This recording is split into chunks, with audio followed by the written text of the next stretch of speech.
What is going on, guys? In today's video I will show you the top 3 best demon builds in Path of Exile 2. In this guide I will give you a quick overview of the best setups. Then I will explain what skill gems and upgrades should you focus on. Then as well we'll see what is the best gear and how to get it for both leveling and any game.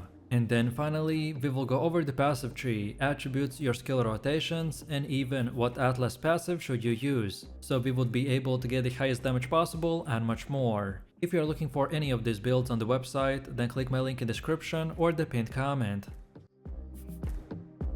This setup is known as the Chaos Demon build, which has low life but very high energy shield, where you are constantly balancing your health bar as a resource to fuel your demon flame. The more flame stacks you get, the more damage you deal, but the harder your form is to maintain. However, this build is very cheap to acquire, and very strong already in the beginning stages of progression. On top of this, for our gear we want to build as high life regeneration as possible. So if you like to destroy everything that stands in your way, and don't mind a bit of a build up to get to the highest damage possible, then this is the one for you.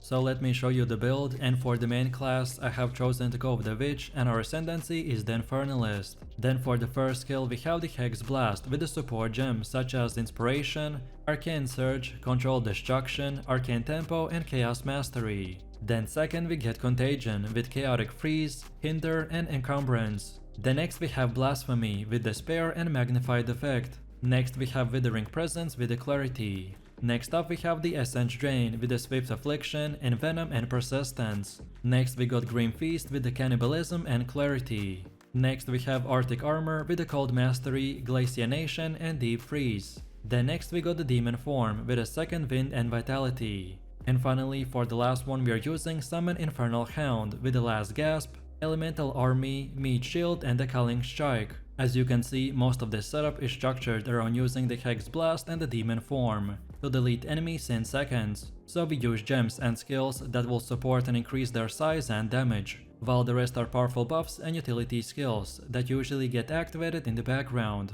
Next up we have our passive tree, and if you are interested in a full in-depth guide on how it works, then check out my beginner guide. So let's take a look at our setup, and our main objective is to look for energy shield and mana regeneration. Then also we'll get some cast speed, AoV effect, utility in the form of the anti-stun and the anti-freeze, and finally we also need Javel sockets. So first off we start at this energy shield node, and then get all of these. So Open Mind, Pure Energy, Practice Signs, Dampening Shield and a Mana Blessing. Then second of all we want to move to the right and then get all of these. So the circle plus the zone of the control and the aestheticism. Then now we want to circle back, and then from here just keep on going until you get to the Arcane Blossom. Then next we want to move until to the end and then move to the right. And then from here unlock all of these nodes. And then from this point on onwards you can unlock the rest of the nodes in whatever order you prefer. And then now let's go all the way to the middle again. And for Ascendancy build, this is what we have. So at the beginning you want to unlock the Demonic Possession to get the Demon Form skill. Then second, get the Loyal Hellhound. Then next we want to go with the Altered Flesh. And then finally go with the Small Spell node and the Mana node. Next up we have our Atlas passives. So when we start we want to first of all go to the left side and then get all of these nodes. And then keep going until you get to this keystone called Deadly Evolution. And then from this point on onwards you can unlock the rest of the nodes in whatever order you want. But then on top of this we have even more passives. Which order in which you unlock them doesn't really matter, so again it's up to you. And this is how it should look like for the ritual. Then next we have Delirium. Then third we have the bosses, and then on top of that we have the pinnacle bosses. Then next we also have our expedition setup, and then finally our breach setup. Next we have our gear. This time our weapon and the offhand doesn't really matter, because when we transform into the demon form, which is going to be pretty much 24/7, then the game stops scaling the damage from our weapon, so which one you choose doesn't really matter. But then while you're leveling and not yet ready to take the leap into the main demon form, then for the weapon and the offhand you want to go with the Attuned Wand and the Crystal Focus. While for bonuses you want pretty much anything that will increase your spell damage and life regeneration. Then for helmet we have the expert chain tiara with the energy shield, and for more we want max and increased energy shield, then also max mana and fire and cold resistance as well as life regen every second. Then for the chest we have the Ghost Wrath with the energy shield, and for more we got max energy shield, chaos resistance, and most importantly 50% of the max life is now converted to the energy shield. This is yet another reason of why we want to build life and shield as high as possible. But like per most of my builds, this item is not required, and you can go with similar chest pieces as well, but if you're looking for the best in slot, then this is the one for you. Then for the belt we have the utility belt with 20% flask recovery, and for bonus stats we got max mana, cold and lightning resistance, as well as life regeneration per second. Then for gloves we got the expert Sombri gloves with the energy shield, and for more we got max and increased energy shield, then max mana, and finally fire, cold and lightning resistance. Then for boots we're using the expert feathered sandals with the energy shield, and for more we got increased movement speed, max energy shield, max mana, fire and cold resistance, as well as life regen every second. Then for the first ring we got the Minx Heart. Again, this is not required, but for bonuses we got chaos resistance, reduced max life, but now we gain from 30 to 40% more damage as extra chaos damage, as we have built insane amount of life regen and energy shield, so we can easily sacrifice this and trade a bit of defense for insane amount of damage. While then for the second one we have the ruby ring with the fire resistance, and for more we want max energy shield, life regen every second, and fire and cold resistance. And then finally for the amulet we got the gold amulet with increased rarity to items. And then for more we need max energy shield, max mana, more to spirit, levels of all spell skills, more percentage to all elemental resistances, and life regeneration per second. No matter which gear you choose, just at least try to get 75% resistance cap on all 4 elements. This is a starter setup, which would be more of an example of what stats and prefixes to look for. And now finally, let's quickly take a look at how this build will work. And as you can see from the gameplay, this is one of the easiest and simplest builds in the game. So our main rotation is just to spam the Contagion and a Hexblast for easy to kill monsters, which are most of our targets. But then specifically for bosses, you then want to use the Contagion, then afterwards the Essence Drain, and then finish it off with the Hexblast. This will give you a great buff and insane amount of chaos damage for single targets. And finally, if you're low geared and run into a mana problem, especially against bosses, then try to get one Javel with the mana on kill or mana on kill from the offhand. Also, this might sound obvious, especially at the beginning, when you may not have unlocked the mana on kill, but if you run out of mana, then just simply cast less skills and wait. You will be doing very high damage anyways, so casting few less skills won't really impact the gameplay that much, but it may reduce your mana consumption, especially if you're undergeared or underleveled. This setup's main focus is to scale fire from our attacks and target big enemy groups to then set them on fire and explode. We are going to be taking the advantage of seemingly limitless power scaling of the demon and then the massive damage of the fire skills that will help us to decimate endgame content with ease. While leveling, we are going to be similar to other casters, so we shoot fire, things die, we level. However, the endgame is a different beast, because once we get our basic fire setup, we can then start all the maps in the demon form and kill enemies, while its effect ramps up to 70 to even 100 stacks plus, which then we disable the form and instantly reapply to the start demon form all over again, and this way we will be able to stay in the demon form forever, while also having insane amount of DPS stacks at the same time. So let me show you the build, and for the main class I have chosen to go with the Witch, and our ascendancy is the Infernalist. Then for the first one we got the demon form with support gems such as the Vitality, Precision, Clarity, Ingenuity and the Cannibalism. Then second we got the Raging Spirits with the Fire Infusion, Feeding Frenzy and the Martial Tempo. Then next we got Fireball with a Scatter Shot, Fire Penetration, Arcane Surge and the Considered Casting. Next we have the Flame Wall with Inspiration, Arcane Tempo and Magnified Effect. Next up we have the Solar Orb with Elemental Discharge, Fire Exposure, Searing Flame and the Maim.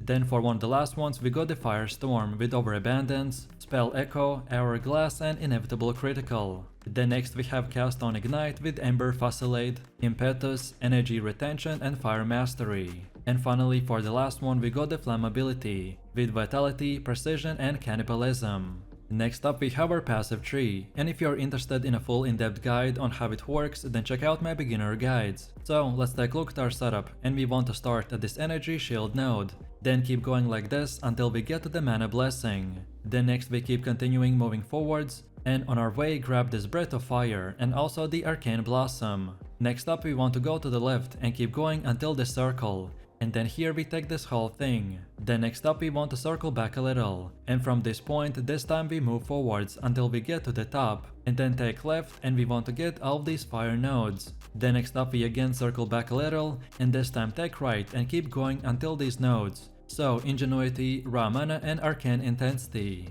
Then next we want to get our 2 keystones. So first of all get the Eldritch Batter. And then once we have this one, we go all the way to the left by following our previous path and keep going until we unlock the Mind over Matter. And then finally from this point and onwards, you can unlock the rest of the nodes in whatever order you prefer. All of the nodes that we have are very useful, but the ones I mentioned have the top priority as they're the most important ones to acquire early on in the game, to make our build functional, and then in the late game to make it even more powerful. Also, as far as attributes go, you just simply want to fulfill your attribute requirements for the gear and skill gems, and then after that, spend the rest of your leftover attributes into more intelligence. And then now let's go all the way to the middle again, and for our Ascendancy build, this is what we have. So at the beginning, you want to unlock the Demonic Possession, then second get the Master Darkness, then third get the Altered Flesh, and finally for the last one we want the Baydat's Gaze. Next up we have our Atlas passives, and the general idea behind this is to aim for bonus passives that spawn a lot of grouped up monsters,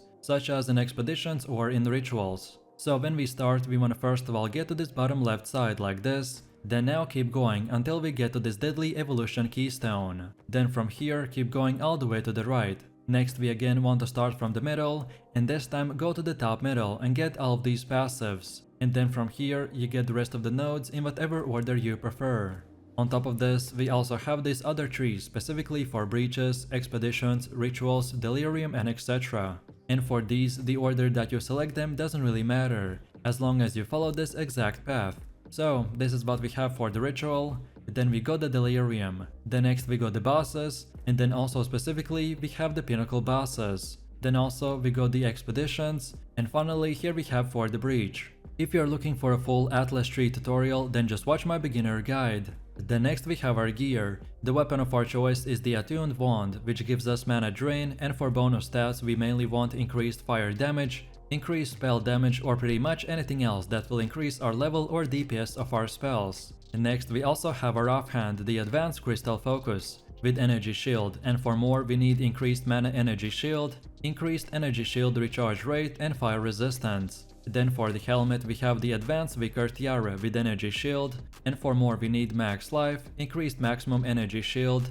chaos resistance and life regen per second. Then for the chest we have the Ghost Right with Energy Shield, and we mainly want to get this armor for the chaos resistance. And because our 50% of max life is now converted to the Energy Shield, and this will become very useful as we're using the life regen, and because of our keystone setup, which I will explain in just a second. But as this is an endgame item to help you with the harder content, so this is not required, and you can get any other body armor, just make sure that you have good resistance, increased Energy Shield and life regen on hit. Then for the belt we have the Utility Belt, with 20% quicker flask recovery. And for more we need max life, more charm slots and life regen per every second. Then for gloves we got the Expert Sombri gloves with Energy Shield, and for more we want to gain life per every enemy hit, then also gain life per every enemy killed and the lightning resistance. Then for boots we're using the Expert Feathered Sandals with Energy Shield, and for more we need max life, increased movement speed, which is pretty much a requirement to get on every single boots.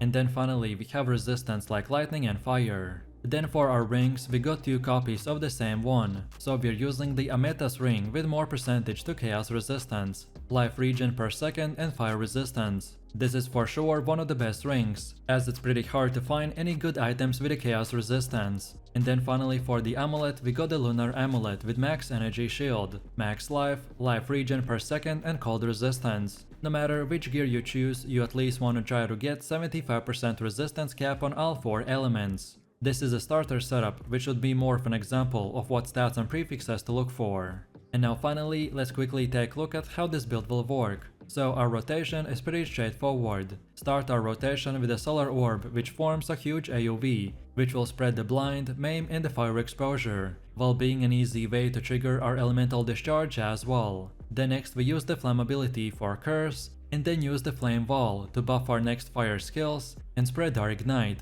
And then from here we just cast the firestorm and finish it off with the fireball, which will do massive amounts of damage while the rest of our spells are active. And on top of this, don't forget that our Ember Facilate from the cast on Ignite is always proccing in the background. So let me know what you think about this build in the comments below. If you enjoyed this, then you definitely don't want to miss my top 3 best builds video, where I showed even more powerful builds. So click the screen now and I'll see you in the next one. So this is an endgame build that is structured around using the Hexblast in the combination with other chaos skills that will curse and explode enemies in split seconds. Overall, Hexblast has quite high mana cost, and to make it efficient we are going to be using the Masked of the Sanguimancer, which will give us blood magic and increase critical hit chance. So now we can convert mana cost into life. On top of this, when possible, we can also use the Asterisk gloves to get instant leech from our critical hits. So then this combination would completely remove the mana from the equation and give us ability to infinitely spam the Hexblast and do massive amounts of damage. The main gameplay idea behind our setup is to one-shot most enemies, and as they die, they will continuously replenish our life and energy shield. However, for the bosses we will need to be careful, as not getting stun locked is our main priority, and that's why we will use a specific setup, such as putting Unbreakable Gem into our Hexblast slot and much more. So let me show you the build, and for the main class, I have chosen to go with the Witch and our ascendancy is Blood Mage. Then for the first skill, we have the Hexblast with support gems such as Inspiration, Considered Casting, Arcane Tempo, Unbreakable and Concentrated Effect. Then second, we get the Dark Effigy with the Envenom, Comorbidity, Ancestral Urgency and the Withering Touch. Then next we got Blasphemy with Despair, Magnified Effect and the Ritualistic Curse. Next we have Blink with Ingenuity. Next up we have the Sigil of the Power with no support gems. Next we got Cast on Critical with Contagion, Essence Drain, the Chaotic Freeze, Energy Retention and the Impetus. Next we have Grim Feast with no support gems. Then next we have the Soul Offering with the Persistence, Minion Mastery and Ablation. And finally for the last one we are using the Skeletal Warrior with the Meat Shield, Last Gasp and the Elemental Army. Most of this setup is structured around using the Hexblast to delete enemies in split seconds, so we use gems and skills that will support and increase their duration and damage, while the rest are powerful buffs and utility skills that usually get activated in the background. Also, don't forget that we are using 2 weapons, so in the first weapon slot we are going with the Blasphemy and the Cast on Critical, while in the second one we have the Skeletal Warrior and the Blink. Next up we have our passive tree, and if you are interested in a full in-depth guide on how it works, then check out my beginner guide. So let's take a look at our setup, and we want to start at this energy shield node, and then go like this while getting all of these 5. So there are Destruction, Practice Signs, Pure Energy, Dampening Shield and the Critical Overload. Then from here we now move to the right and get all of these 4. So Melding, Critical Exploit, Lingering Horror and the Royal. Then afterwards we circle back a little and then keep going until this point and then go to the left. And here we want to get all of these 3, so the Sudden Escalation, Void and the Heavy Buffer. And then from this point and onwards you can go here and up to the top, and just unlock all the other nodes in whatever order you prefer. All of these nodes that we got are very useful, but the ones I mentioned have the top priority, as they're the most important ones to acquire early on in the game, to make our build functional, and then in the late game to make it even more powerful. And then now let's go all the way to the middle again, and for Ascendancy build, this is what we have. So at the beginning you want to unlock the Sanguimancy. This one is just required to take for every Blood Mage, which will make all of our spells will now cast life as well as mana. Then second we get Vitality Siphon, which will give us Life Leech. This is currently the only way on how to get it, as this will give us a ton of extra recovery and make it very useful, especially against bosses. Then third we get Gore Spike. This will increase our critical damage for every 40 life. Ideally, we want to get as high critical bonus as possible. And then finally we get Southern the Flesh. This will allow us to remove some critical hit chance passives and allocate them to the other gem nodes to not go over 100%. And don't forget to check this video's description to find the link for this website, and this should make it easier for you to follow the path.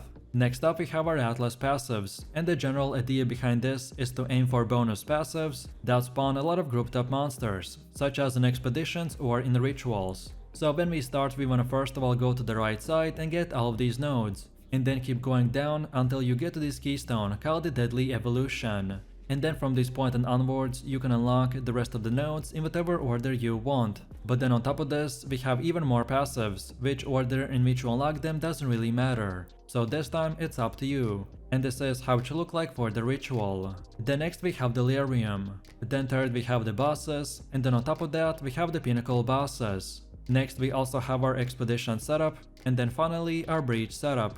Next we have our gear. The weapon of our choice is the Withering Wand with a Chaos Bolt. And for bonus stats we want more extra lightning damage, increased spell and chaos damage, then also plus levels to all chaos spells, and increased critical hit chance and cast speed. On top of this, we also have the second weapon slot in which we are using the Chimming Staff for the Sigil of the Power. And for more we want more levels of all spell skills and increased critical hit chance. And don't forget about the specific abilities I told you to slot in for each weapon in my skill gem part of this video. And then also for the first weapon we got an offhand called the Advanced Antler Focus with Energy Shield. And for more we want even more max energy shield, increased spell and chaos damage, plus levels of all spell skills and increased critical hit chance and cast speed. Then for the helmet we have the Mask of the Sanguimancier. And during long boss fights we will run into a mana problem, and even just to scale our spamminess of the build we wanna use it, and this will give us blood magic which will convert our mana cost into life. So this is the only required item that you need for this build to work efficiently. Then for chest we have Expert Hexer's Robe with the Energy Shield, and for more we got even more max energy shield, max life, more to spirit, and fire, cold and chaos resistance.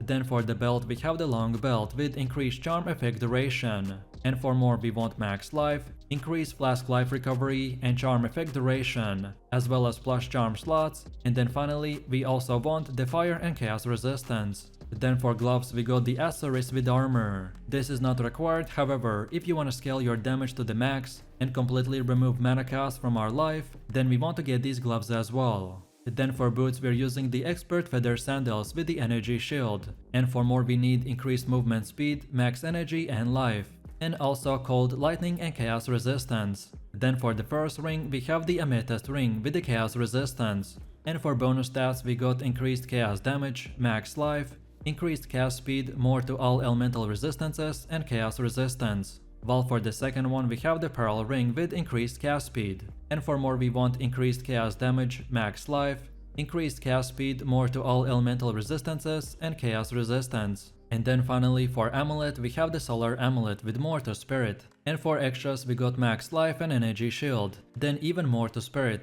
then plus levels to all spell skills, then even increased critical hit chance and more percentage to all elemental resistances. No matter which gear you choose, just at least try to get 75% resistance cap on all 4 elements. This is just a starter setup, which would be more of an example of what stats and prefixes that you need to look for. And now finally, let's quickly take a look at how this build will work. And this setup is pretty straightforward. So for mapping we simply want to spam the Hexblast, which when we reduce our mana cost to pretty much 0 and increase our cast speed, then we can even further maximize our DPS output. On top of this, because of the insane spam potential, so we won't have to worry about the enemies, as they will die very quickly. However, for stronger targets, watch out for stuns and getting stun locked, which is the only real danger that we want to avoid as much as possible. And then finally for the boss fights, this time we want to start by activating the Sigil of the Power. And then from this point just again spam the Hexblast until the boss dies,